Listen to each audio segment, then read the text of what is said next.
안녕하십니까. 수도권투데이 정병진입니다. 빚내서라도 집을 사야 하나 말아야 하나 고민하셨던 분들은 아마 지난 25일 정부의 가계부채 종합대책에 관심이 많으셨을 겁니다. 택지 공급을 줄이고 중도금 대출을 까다롭게 해서 부동산 대출이 큰 비중을 차지하는 이 가계대출의 증가세를 잡아보겠다. 이게 골자입니다. 그런데 공급에 무게중심을 두고 수요 관련 규제는 딱히 나오지 않아서 시장에서는 가계부채 잡는 실효성이 정말 있을 것이냐 해석이 분분한데요. 정부의 가계부채 8.25 종합대책 핵심을 잠시 후 짚어봅니다.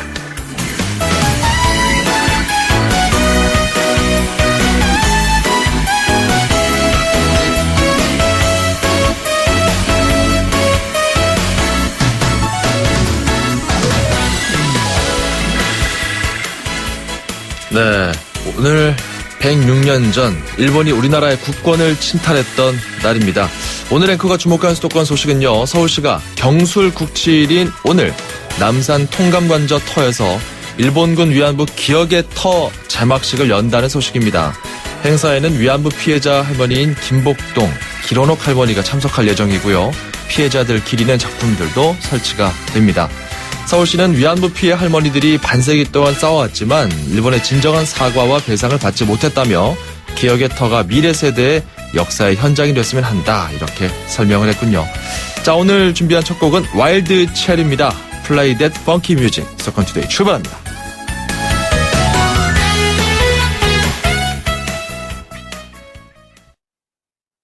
세상에 없던 자동차 전시장이 온다. 제규어 랜드로버 공식 딜러 KCC 오토모빌 서초 전시장 그랜드 오픈. 지상 8층 지하 2층의 대규모 전시장 KCC 오토모빌 서초 전시장에서 완벽에 가까운 특별함을 만나세요. 분당, 일산, 원주, 제주, 성남, 서초, 양재 네트워크 운영 중. 음악과 수도권 뉴스가 한방에 수도권 전문 방송 수도권 투데이.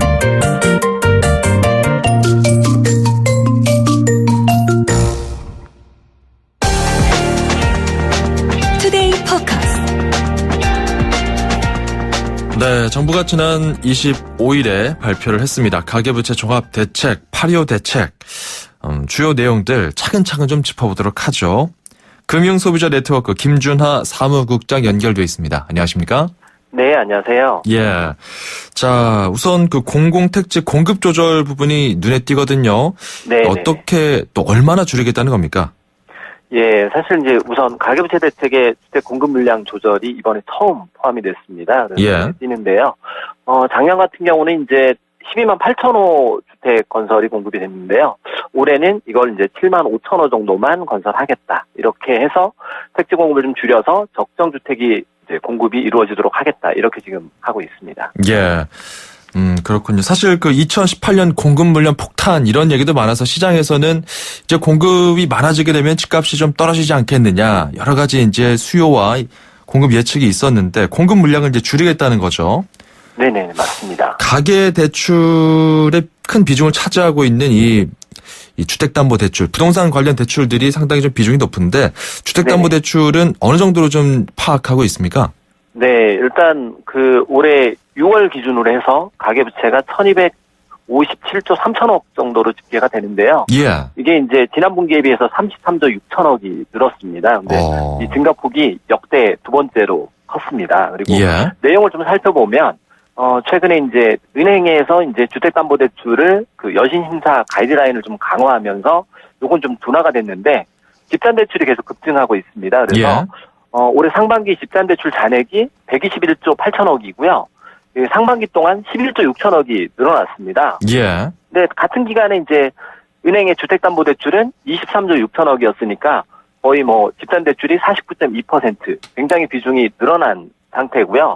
그렇군요. 예, 이 집단대출에 대해서 지금 그 분양 단계에서 좀 공급 부분을 좀 강화해서 집단대출을 조금 줄이겠다 이렇게 지금 하고 있습니다. 그 집단대출이 늘면서 가계부채에 큰 부담을 줬다는 말씀인데 집단대출이 정확하게 어떤 개념인가요? 그리고 그거를 보증심사를 강화하겠다는 내용은 우리가 쉽게 풀어서 이해한다면 어떻게 할 수 있을까요? 예, 일단 뭐 집단대출이라고 하면 우리가 이제 집을 분양받고 중간에 들어갈 때 돈을 내게 되잖아요. 근데 이걸 대부분 다 대출로 내거든요. 그렇죠. 그러면 이제 중도금 대출을 이제 집단 대출을 하는데 집단 대출은 이제 그 분양자, 개인 차주의 뭐 신용이나 담보가 아니라 그 건설사의 보증으로 인해서 이제 대출을 하게 되거든요. 예. 예, 그래서 나중에 이제 집에 들어가게 되면 이게 이제 담보대출로 바뀌는 겁니다. 네. 예. 우선은 이게 보증 있는 신용대출이기 때문에 뭐 요런 대출을 조금 강화하겠다라는 건데, 일단 집단대출 같은 경우는 보증기관이 있습니다. 주택금융공사나 주택도시보증공사 이런 네. 데서 이제 중도금 보증을 해주기 때문에 은행에서 뭐 리스크 관리를 하지 않더라도 대출이 가능하죠. 네. 이 부분을 조금 더 강화하겠다. 그래서 중도금 보증을 이제 90%로, 기존에 100%였는데 네. 90%로 축소하고 보증 건수도 이제 1인당 4건에서 2건으로 줄이겠다. 그래서 은행이 스스로 이제 리스크 관리를 좀 강화하도록 하겠다. 예. 그다음에 이제 집단대출 같은 경우는 그동안 이제 그 분양자 차주의 소득 증빙 같은 건 확인을 안 했습니다. 그래요. 이 자료 확보를, 그러니까 뭐 심사를 하겠다는 건 아니고요. 우선은 소득 자료 확보를 의무화하도록 하겠다. 그리고 예. 대출 심사할 때 이 사업장의 현장 조사를 좀 하고 대출 같은 경우도 뭐 고정금리로 분할 상환을 유도하겠다. 이렇게 지금 발표를 했습니다. 그러니까 뭐 그 아파트 분양을 받고 개개인이 본인의 신용에 따라서 대출 받는 게 아니라 건설사의 네. 어떤 건설사가 먼저 앞서서 집단 그 대출을 받을 수 있게끔 중도금 대출, 집단 대출 이거를 네. 좀 앞장서서 하고 여기에 건설사에 따라서 이제 대출을 은행에서 해주고 이런 걸 좀 그렇죠. 규제하겠다 이거군요. 예, 그렇습니다. 이렇게 보면은 상대적으로 좀 쉽게 대출을 받을 수 있었던 중도금 대출을 받을 수 있었던 것들이 좀 어려워지니까 예, 조금 한 어려워요. 1인당 최대 4건에서 2건으로 줄어버리게 되니까 예, 그렇습니다. 이런 내용이 좀 공급 측면에서는 분명히 효과가 있을 것이다 라고 보십니까? 네. 일단은 뭐 가장 중요한 게 좀 빠져 있어서 예. 효과가 있을지도 모르겠어요. 중요한 사실, 것. 예, 그러니까 가장 큰 게 뭐냐면 이 집단대출 시장, 그러니까 분양 시장에서 지금 분양 시장이 굉장히 이제 과열되어 있는 양상이거든요. 예. 그리고 그게 가능한 게 이제 이 분양권을 전매하는 것. 예. 그게 가능하기 때문에 사람들이 이 분양 시장에 많이 몰리게 되거든요. 분양권 전매하는 건 뭐예요? 분양권을 사고 파는 거예요? 그렇죠. 예, 내가 이제 청약에 당첨이 되면 네. 이제 나중에 입주할 수 있는 자격이 생기잖아요. 그렇죠. 근데 그게 분양권인데 입주하기 전에 이 분양 계약서를 사고 파는 것, 그게 이제 분양권 전매입니다. 근데 이 시장이 조금 과열되어 있습니다. 지금 이제 이 시장이 과열되어 있다 보니까 여기로 이제 자금들이 많이 몰리게 되고 예. 당연히 분양권 가격은 올라가고. 근데 나중에 이게 이제 입주할 때 차주의 이제 그 신용을 평가하게 되면 예. 못 들어가게 되는 사람들이 생길 거고, 그러면 이제 당연히 이제 이 집단대출에 문제가 발생할 가능성이 있거든요. 그렇죠. 네. 예, 그러니까 근데 분양권을 자꾸 사고 팔고 이러면은 그 실제 그 집을 분양받아서 사려는 사람들은 그 자꾸 사고 팔고 사람들이 많이 하다 보니까 가격도 올라가게 되고 피해를 본다 이거잖아요. 그렇죠. 가격 계속 올라가고 실거주자 입장에서는 가격만 올라가는데 어거지를 살 수밖에 없고, 나중에 이제 입주에 들어갈 때 주택 가격이 만약에 조정이 된다거나 아니면 내가 신용이 좀 부족하다라고 하면 예. 이 집에 못 들어갈 수도 있는 거죠. 아니 근데 이런 이건 문제가 이번에 왜 빠졌을까요? 예, 요게에 대해서 뭐 정부의 입장들은 이 분양권 전매 시장을 건드리게 되면 그 주택 시장, 그러니까 주택담보대출이나 이런 것들이 부실화될 가능성이 있다. 집값이 예. 떨어져서 주택담보대출이 부실화될 가능성이 있다. 그렇기 때문에 우선은 좀 지켜보고 나중에 더 심각한 문제가 생기면 그때 검토해보겠다. 이렇게 좀 발표를 했습니다. 집값이 일시에 빠지게 되면은 전체적으로 좀 어려워질 수 있으니까 경기에도 큰 영향을 줄 수 있고 뭐 여러 가지 그런 상황들을 고려했다 이런 해명이군요. 예, 지금 그렇게 발표를 했습니다. 자, 그리고 그 수요 측 입장에서 봤을 때 그 담보 인정 비율이라고 하나요? LTV 그리고 네. 총 부채 대비 상환할 수 있는 비율, 뭐 DTI 이런 관련된 규제도 좀 약했다, 없었다 이런 이야기 나오는데 이건 어떻습니까? 네, 사실 이번에 이런 대책들이 포함될 걸로 생각을 했었는데 이런 대책들은 대부분 다 빠졌습니다. 사실 LTV, DTI 전부 다 해제하면서 주택담보대출이 굉장히 많이 늘었거든요. 예. 예, 늘었던 상황인데 그러면 이게 가계부채 관리 대책이라고 한다 그러면 이 두 가지 대책이 다시 강화하는 것으로 포함이 돼야 되는데 이런 것들은 좀 빠져 있습니다. 그리고 예. 이제 빠져 있는 상태에서 주택 공급 물량을 좀 줄이겠다라고 얘기를 하니까 사실 주택 시장에서는 공급량이 줄게 되면 당연히 주택 가격이 올라갈 수도 있는 거죠. 희소해지니까요. 네, 그렇죠. 근데 사실 이렇게 되면 네, 주택담보대출 부실화를 막을 수는 있겠지만 사실 가계부채 대책으로서는 현재 대책이 큰 의미가 없는 대책이 될 수 있는 거죠. 그럼 현상 유지 대책이다 이렇게 보시는 겁니까? 그렇죠. 그대로 그냥 유지만 되면 좋은데 그렇게 되더라도 현재 이금융권 대출이 굉장히 많이 늘어나고 있습니다. 은행을 옥죄고 있기 때문에 이른바 이제 풍선 효과로 인해서 이금융권 대출이 늘어나고 있거든요. 질적으로는 악화가 되고 있는데 현재 상태를 그대로 두겠다라고 하는 거는 뭐 현상 유지라고 볼 수도 있지만 가계부채 대책으로서는 계속 위험을 그대로 두는 상황이 되는 거죠. 그렇군요. 그렇다면은 그 국장님 입장에선 이번 대책에서 가장 그 핵심적인 건 뭐였다고 보십니까? 우리가 이 대책을 볼 때 우리가 핵심적으로 이해해야 될 것은 이거다. 한마디로 좀 정의한다면 어떻게 할 수 있을까요? 네, 일단 뭐 그 집단 대출을 좀 줄이겠다라는 거고 또 실질적으로는 주택 공급량을 좀 줄여서 주택 가격을 좀 유지하겠다. 그래서 주택 가격이 급격하게 하락하는 것. 네, 그걸로 인해서 주택담보대출이 부실화되는 걸 막겠다. 이게 이번 대책의 핵심이라고 보시면 될 것 같습니다. 이렇게 정리할 수 있겠다. 그러면은 지금 그 빚내서 집을 사야 되는 건지 아니면 좀 기다려야 되는 건지 이런 시장의 어떤 기다림이 있거든요. 그럼 정부가 여기에 대해서 정책으로 시그널을 주는데 지금 이 시그널은 어떻게 해석해야 됩니까? 사실 이 신호는 빚내서 집사라는 신호를 계속 주는 거죠. 더 사라. 주택 공급 물량을 줄이겠다. 가격이 올라간다라고 하면 실수요자 입장에서는 무리해서라도 집을 사야 되지 않을까라는 고민을 계속 하게 만드는 거거든요. 근데 실제로 무리해서 집을 산다라고 하는 거는 굉장히 위험한 상황이 되는 거고 앞으로 소득이나 상환 능력 이런 것들을 종합적으로 검토해서 뭐 대출량을 조절하겠다라고 하니까 나의 소득이나 상환 능력들을 좀 종합적으로 감안하셔가지고 주택 구입을 하신다라고 하면 좀 신중하게 의사결정을 하셔야 될 것 같아요. 특히 이제 뭐 그 담보 인정 비율, 부동산 담보 인정 비율이나 총 부채 대비 상환할 수 있는 비율 이런 어떤 빚을 갚을 수 있는 능력에 대해서 개개인에 대한 신용 어떤 검증을 좀 까다롭게 하는 이런 대책이 좀 필요하다는 말씀인가요? 네, 그렇습니다. 그렇군요. 그렇다면은 무리해서 집을 사면 안 된다. 그러니까 지금 무주택자 입장에서는 무리해서 집 사게 되면은 오히려 좀 더 힘들 수 있다. 이렇게 해석해도 됩니까? 예, 맞습니다. 무리해서 집을 사게 된다라고 하면 당연히 이제 상환 능력이 부족할 거고요. 주택 가격이 조금이라도 하락하게 된다라고 하면 그리고 금리가 계속 앞으로 올라간다라고 하면 사실 굉장히 위험한 상황이 될 수 있는 거죠. 그렇군요. 그럼 사실 지금 현상 유지 체계에 좀 지나지 않는다 이렇게 좀 평가를 해주셨는데 듣는 분들 입장에서는 참 여러 가지 고민이 많을 것 같습니다. 특히 이제 집을 가지고 있는 분들 추가적으로 내가 더 매수를 할 의사가 있는 분들이나 아니면은 원래 집을 팔려고 했던 분들 입장에서도 또 희소 가치가 생기는 것인가 이렇게 해서 좀 걷어들이는 경우도 있고 지금 종합적으로 봤을 때 무주택자 입장에서는 좀 조심할 필요가 있다 이렇게 정리가 되는군요. 알겠습니다. 오늘 내용은 여기까지 듣죠. 고맙습니다.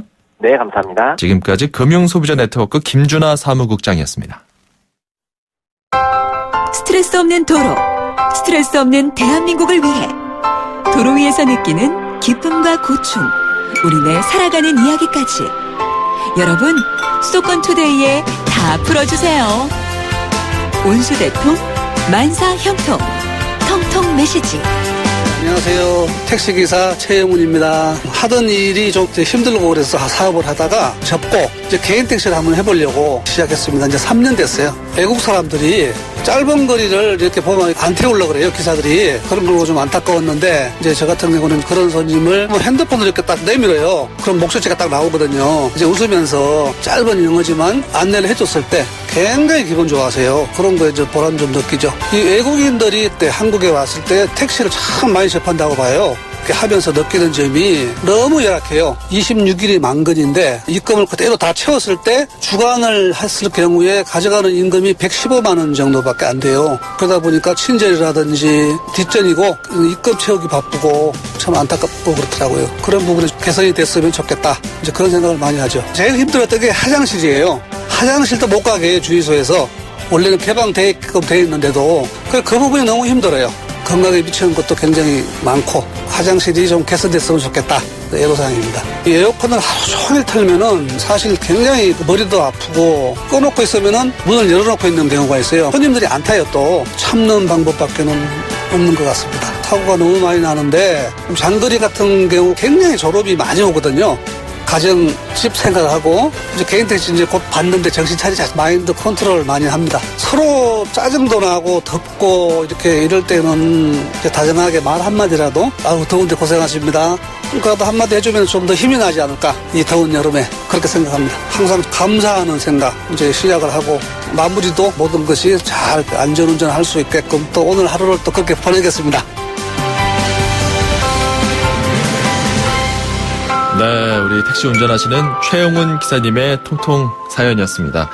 아, 참 건강이 가장 걱정이 됩니다. 하루 종일 차 안에 앉아 있는 것도 그렇고요. 특히 말씀하신 것처럼 화장실이 문제예요. 급한 상황에서 뭐 화장실을 마음대로 어디 갈 수 있는 건물이 없으니까요. 계속 이동하면서 일을 하시니까 이런 상황 참 어려움이 많습니다. 장거리 운전할 때는 졸음도 많이 와서 참 힘들다고 하시는데요. 쉬엄쉬엄 할 수 있는 그런 공간들 많은 분들이 좀 공통적으로 대중교통 운전하시면서 토로를 하고 있습니다. 아, 그나마 좀 날씨가 선선해졌죠. 저희도 오늘부터 좀 분위기를 많이 바꿔봤는데요. 음악도 좀 바꿔보고 날씨가 이제 바뀌었으니까요. 저희가 좀 선선한 느낌, 시원한 느낌을 더 담아서 해드렸습니다. 에어컨, 이제 조금씩 조절할 수 있는 그런 기온이 좀 되고 있는데 우리 최용훈님 건강관리 앞으로 좀 잘하시고요. 저희가 준비한 선물 보내드릴 테니까요. 잘 받으시고 좀 기분 좋게 앞으로도 안전운전 그리고 친절하고 즐거운 운전 해주시기 바랍니다. 저희가 준비한 선물들 잠깐 소개해드리면요. 세상에서 가장 귀한 차를 위한 카업에서 10만 원 상당의 광택용품 7종 세트, 참시은 중국어 문정아 중국어에서 10만 원 상당의 온라인 수강권 준비하고 있습니다. 샵 0945번 우물정 0945번으로 참여하시면 되고요. 짧은 문자 50원, 긴 문자 100원입니다. 누구든지 사연 보내시면 되겠어요. 자, 1부 끝곡은 마이클 볼튼의 You Are So Beautiful이고요. 잠시 후 돌아옵니다. 2,500만 수도권 청취자를 위한 모든 소식이 한자리에 YTN 뉴스 FM 수도권 투데이. 네, 삶이 아름다운 여러분과 함께하고 있는 지금은 수도권 투데이 2부입니다. 잠시만요. 목으로 맞춰라. 원샷엔 하이트. 이 여름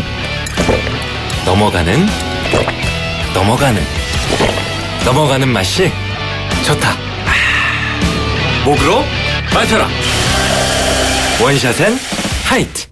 일회용 면도기 오늘도 어김없이 당신의 피부를 자극하죠. 이제 업그레이드 하세요. 새로워진 질레트 마하스리 터보. 더 얇아진 면도날로 더 부드러운 면도를 경험해보세요. 질레트 블루투 면도기 대비 10번을 면도해도 새 일회용보다 부드러운 마하스리. 남자를 위한 최상의 선택. 질레트. 서울, 경기, 인천, 집고! 수도권 정부의 핵심이 바로 여기에 수도권 행정탐방. 자, 월요일 경기도 행정 탐방해 보겠습니다. 경기도가 도시의 활력을 쭉 끌어올려 보겠다 이런 사업을 추진하고 있다고 하는데요. 관련 내용 살펴보죠. 이재영 도시재생과장 연결되어 있습니다. 안녕하십니까? 예, 안녕하세요. 예. 재생과장 이재영입니다. 반갑습니다. 도시 활력 증진 사업 이거를 이제 진행을 하고 있더라고요. 이거 어떤 사업인가요? 예, 그 소규모 마을 단위를 대상으로 생활 환경이 열악하거나 상권이 쇠퇴한 지역을 대상으로 그 생활 기반 시설을 확충하거나 주거 환경을 개선하고 골목 상권을 개선하는 등 자치단체와 함께 지역 주민이 직접 사업에 참여하는 형태로서 국토부가 국가균형발전특별법에 따라서 지역발전특별회계 보조금 사업으로 매년 1천억 원 내외의 규모로 도시활력증진 사업비를 지원하고 있습니다. 공모를 통해서 신규로 선정된 사업은 4 내지 5년에 걸쳐 60억 원 내외의 사업비를 50% 지원받아 추진하게 되는데 자율과 창의를 바탕으로 지역 경제를 활성화하고 주민의 삶의 질을 향상함으로써 지역 경쟁력을 강화하는 데 그 목적이 있습니다. 네, 그 거주 환경을 좀 개선하고 좀 후미진 곳은 좀 밝게 만들고 골목 상권 강화하고 뭐 이런 골자인 것 같은데 이거 아무래도 그 시민들과의 좀 가교가 필요할 것 같아요. 그래서인지 헬프 데스크 TF를 운영한다면서요? 예. 이 배경이 뭡니까? 지자체와 지역 주민들의 도시 활력 증진 개발 사업에 참여를 직접 유도를 하고 국가 응모 사업에서 좋은 평가를 받을 수 있도록 지자체에서 어려움을 겪고 있는 사업의 아이템을 개발하고 주민 협의체를 구성하고 제안서 작성 등을 돕기 위해 헬프데스크를 도입하게 되었습니다. 전문가의 컨설팅, 도시 닥터 등의 지원을 통해서 국비 신규 사업을 확대하고 원도심 쇠퇴 지역의 재생과 지역 발전을 도모해 나갈 그런 계획이 있습니다. 그렇군요. 그러니까 이 사업에 참여할 수 있도록 이제 도우미를 운영하겠다. 도우미 팀을 운영하겠다 이거군요. 예. 그렇죠. 자, 이건 언제부터 운영하게 됩니까? 저희 경기도의 경기 도시공사에 구축되어 있는 도시재생센터 지원 센터 내에 팀을 구성해서 9월 초부터 운영할 그런 계획이 있습니다. 그렇군요. 예. 이 헬프데스크 TF팀은 뭐 어떻게 구성이 되어 있습니까? 누굽니까? 대학 교수 등 도시재생 전문가 3명하고 행정을 지원하는 2명으로 토탈 한 5명 정도 구성될 예정에 있습니다. 그렇군요. 이게 구체적으로 어떤 일을 하는지 궁금합니다. 이게 이제 모여서 단순히 어떤 컨설팅만 하게 되는 건지 전반적인 어떤 큰 그림을 그리는 것도 함께 시민들을 참여시켜서 하는 건지 이것도 좀 알려주시죠. 예. 도시 활력 증진 사업의 아이템 개발하는 등 기획부터 착수, 완공까지의 전문가 컨설팅을 지원하고 도시 문제를 진단하고 해결책을 제시하는 도시 닥터 기능을 하게 됩니다. 구체적으로 말씀드리자면 사업의 계획서를 수립할 때부터 자문을 하고 사업 추진 주체, 즉 주민 협의체를 구축 지원하거나 공사 추진 과정에서 발생된 여러 문제에 대한 해결책을 또 자문하고 또 국내외 선진 사례를 소개하는 등 현장 중심의 전문가 자문을 말하게 됩니다. 예. 그렇군요. 이분들이 딱 이제 어떤 도우미로서의 큰 역할을 해주면서 많은 분들에게 좀 가교가 될 수 있는 그런 효과를 누렸으면 좋겠네요. 오늘 말씀은 여기까지. 그래서 9월부터 시군으로부터 이제 컨설팅 지원 신청서를 받고 국토부의 사업 제안서를 평가하는 내년 5월까지 우선적으로 지원할 그런 계획이 있습니다. 그리고 알겠습니다. 도시 활력 사업의 관계자 역량 강화를 위해서 8월부터 도시재생대학을 운영하고 9월에 전문가 포럼, 10월에 워크숍, 11월에 세미나를 개최할 그런 계획으로 지금 현재 있습니다. 여기까지 듣도록 하죠. 고맙습니다.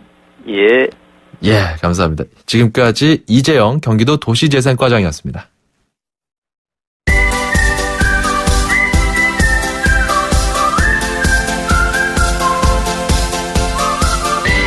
중국어를 쉽고 재밌게 배울 수 있는 시간이죠. 다 함께 중국어, 대한민국 대표 중국어 강사 문정아 선생님과 오늘도 배워보도록 하겠습니다. 어서 오세요. 大家好, 정병진 아나운서 早上好. 반갑습니다. 반갑습니다. 참 요즘 맛과 관련된 표현들 배우고 있는데 지난주에 뭐였죠? 짜다. 달다. 달다. 그렇죠. 굉장히 간단했어요. 자, 咸. 그렇죠. 짜다였고요. 甜. 달다였죠. 잘하셨어요. 이게 끝이에요. 이게 끝이에요. 좋아요. 자, 그러면 오늘 우리 청취자분들께서 문자 주셨던 거기 때문에 또 맛과 관련된 다른 표현, 맵다, 시다. 이것도 좀 배워보도록 하겠습니다. 좋네요. 매운 거. 우리 한국인들이 매운 거 참 좋아하는데 좋아하죠. 맵다는 중국어로 라. 끝이에요. 이것도? 끝이에요. 간단하네요. 맵다, 라. 한 번 더, 라. 매울 라자를 쓰는데 요 우리가 무슨 모 라면에 라자 들어가잖아요. 그럴 때 라. 다시 한번 라. 그렇죠. 그럼 그 라면은 라 라면이네요. 라. 그리고 시다는 수안 이라고 해요. 수안 아주 잘하셨는데 수안은 고음으로 그냥 길고 쭉 뽑는 음으로 다시 한번 수안. 그렇죠. 수안. 시다. 그러면은 샤워할 때 수안 이래요? 수안. 정말 이렇게 표현해요? 그렇죠. 그러면 맵다. 라.太辣了. 헌을 붙이면 강조니까. 그렇죠. 헌라. 헌라. 그럼 매우 시다 할 때도 헌수안. 그렇죠. 헌수안. 먹지 마. 헌수안 이렇게 하는 건가요? 표정에 그 신맛이 그냥 그대로 묻어나네요. 막 너무 싱거. 너무 싱거. 헌수안. 그럼 이거 반대. 안 맵다, 안 시다 할 때는 뿌를 붙이면 되겠네요. 그러면은 부라. 이거 왜 뿌 이거 아니에요? 그게 왜 안 그러냐면 라가 위에서 아래로 뚝 떨어지는 음인데 뿌라 이러면 좀 발음이 힘들어서 어려우니까 중국인들은 부라 이렇게 표현해요. 부라. 한 번 더 부라. 한 번 더 부라. 네, 부라. 그리고 안 시다라고 하려면 뿌수안. 그렇죠. 이렇게 표현하시면 돼요. 네. 맵다, 시다. 쉽습니다. 맵다. 네. 맵다는 라. 아우, 매워. 라. 네. 시다는 쏘안. 아우, 쏘안. 이렇게 정리해 볼게요. 네. 다음 이 시간에 만나요. 再见. 자, 6577번님. 주말 지나면서 정말 많이 선선해졌습니다. 더워서 특히 이 매운 음식 못 먹었었는데 이젠 좀 괜찮지 않을까요? 이렇게 문자 주셨는데 저도 매운 음식 잘 못 먹는데 요즘 부쩍 매운 떡볶이가 당기더라고요. 날씨 탓일까요? 자, 아무튼 샵 0945번 우물정 0945번으로 여러분께서 배우고 싶은 표현 그리고 일상 속에서 참 궁금했던 표현 적어서 보내주시기 바랍니다. 짧은 문자 50원, 긴 문자 100원이에요. 저희가 방송 프로그램에 잘 반영을 해서 일정에다가 넣어서 여러분께서 궁금한 것들 다 풀어드리겠습니다. 운수대통, 만사형통, 통통 메시지 코너도 같은 번호로 열려 있습니다. 노래 한 곡 듣고 가죠. 케니 로저스 그리고 돌리 파튼의 목소리로 들어보시죠. 아일랜드 인 더 스트림. 출입처 기자들의 수첩을 살짝. 가장 빠른 수도권 소식을 전해드립니다. 여기는 출입처입니다. 자, 출입처 월요일은 인천 연결합니다. 경인일보 목동훈 기자 나와 있습니다. 안녕하십니까? 네, 안녕하세요. 예. 자, 목동훈 기자. 어제 부천시 상동 영상문화단지에서 복합 쇼핑몰 입점에 반대하는 서명운동이 있었는데 이 반대하시는 분들이 인천 지역 분들이라면서요? 네, 그렇습니다. 부천 복합 쇼핑몰하고 인천은 무슨 관계가 있는 거죠? 네, 인천 지역 상인 모임과 시민사회단체 등으로 구성된 부천 삼산동 신세계 복합 쇼핑몰 입점 저지 인천대책위원회는 지난 28일 부천 상동 복합 쇼핑몰 입점 예정 부지에서 반대 서명운동을 벌였습니다. 네.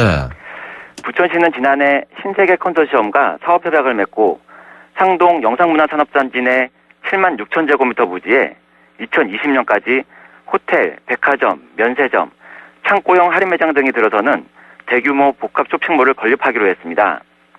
이런 사실이 알려지면서 인천 상인들이 반발하고 있는 상황인데요. 인천 지역 상인들은 그곳에 복합 쇼핑몰이 들어서면 영업에 타격을 받을 수 있다며 입점 반대 운동을 벌이고 있습니다. 네, 이 거리상으로 좀 접해 있어서 그렇군요. 그렇다면 인천시와 정치권도 좀 움직임이 있습니까? 네, 맞습니다. 인천 부평구와 복합 쇼핑몰이 들어설 부천 상동은 같은 생활권이라고 볼 수 있는데요. 네. 입점 예정지 반경 3km 이내에는 인천 부평구와 계양구 전통시장 6개, 지하상가 점포 2,000여 개가 몰려 있습니다. 최근 인천시는 부평구와 계양구 상권이 복합 쇼핑몰에 직접적인 영향을 받는 만큼 부천시 차원에서 적극적으로 상생 방안을 마련해달라고 요구했습니다. 복합 쇼핑몰이 들어서면 교통난이 심해져서 부평구 주민들의 정주 여건이 나빠질 수 있다는 우려도 전달했습니다. 예. 더불어민주당 유동수 국회의원은 대규모 점포를 개설할 경우 3km 이내에 있는 타 지역 자치단체장과 점포 개설 여부를 합의하도록 하는 내용의 유통산업발전법 개정안을 대표 발의한 상태입니다. 네, 이게 참 지역 간 갈등으로 비화되면 안 될 텐데요. 대기업과 중소상인들이 잘 상생할 수 있는 방안들이 나오면 좋겠습니다. 자, 이번엔 복합 환승센터 생긴다는 소식인데 어디입니까? 수인선 인천 송도역 주변에 숙박과 쇼핑 등의 기능을 갖춘 복합 환승센터가 건립될 전망입니다. 네.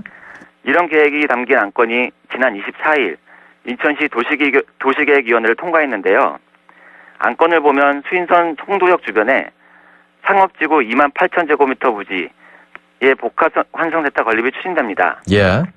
인천시는 복합 환승센터 건립에 참여할 민간 사업자를 내년 하반기에 공모할 계획입니다. 복합 환승센터 개발은 인천시, 한국철도시설공단, 민간 사업자로 구성된 특수목적법인이 맡게 됐는데요. 2018년 하반기 착공, 2021년 말 준공하는 것으로 계획돼 있습니다. 네, 근데 왜 수인선 송도역 주변에 생기는 거죠? 송도역은 인천발 KTX가 출발하기로 되어 있는 역입니다. 2021년 말 완료 예정인 인천발 KTX 건설 사업은 수인선 어천역과 경부고속철도를 연결하는 것으로 지난달 예비탐성 조사를 통과했습니다. 네. 송도역은 인천공항과 송도국제도시를 연결하는 인천대교와도 가깝고 인근에선 도시개발 사업과 테마파크 조성 사업이 진행되고 있습니다. 인천시는 복합화산센터 건립이 수인선과 KTX 이용객의 편의 향상은 물론 지역경제 활성화에도 크게 기여할 것으로 기대하고 있습니다. 그런 요인들이 있었군요. 알겠습니다. 자, 그리고 인천시 각 지자체가 생활임금제 도입하고 있는데 최근에 인천시도 그 생활임금 정했죠? 네, 그렇습니다. 인천시 본청과 사업소 등에서 근무하는 계약직 근로자에게 적용될 생활임금이 시간당 6,880원으로 결정됐습니다. 인천시가 생활임금을 정한 건 이번이 처음인데요. 인천시 생활임금은 정부가 고시한 내년도 최저임금 6,470원보다 400원 정도 많은 액수입니다. 예. 하지만 생활임금 제도를 운용하는 전국 70여 개 지자체의 올해 평균 7,020원과 비교하면 140원 적습니다. 생활임금은 근로자가 가족을 부양하고 교육, 문화 등 각 분야에서 인간다운 삶을 유지할 수 있도록 최저임금 이상으로 지급하는 임금을 의미합니다. 인천시의 경우 본청과 직속 사업소 등에서 근무하는 계약직 근로자 399명이 적용 대상입니다. 네, 그렇군요. 이제 시작이 됐으니까 앞으로 더 어떤 현실화 맞게끔 조정이 되지 않을까요? 오늘 말씀 고맙습니다. 고맙습니다. 네, 감사합니다. 경인일보 목동훈 기자였습니다. A drop in the ocean, changing the weather. I was praying that you and me might end up together. It's like wishing for rain. 네, A Drop in the Ocean, 하비에르 콜룬의 노래 오늘 끝곡입니다. 자, 이번 주는 8월 마무리하고 9월 시작하는 주인데요. 하루하루 즐겁고 내 마음에 쏙 들게 살아가는 게 무엇보다 필요한 때인 것 같습니다. 오늘부터 그런 날이 되길 수도권 투데이가 응원합니다. 정병진이었습니다. 내일 뵙죠. 고맙습니다.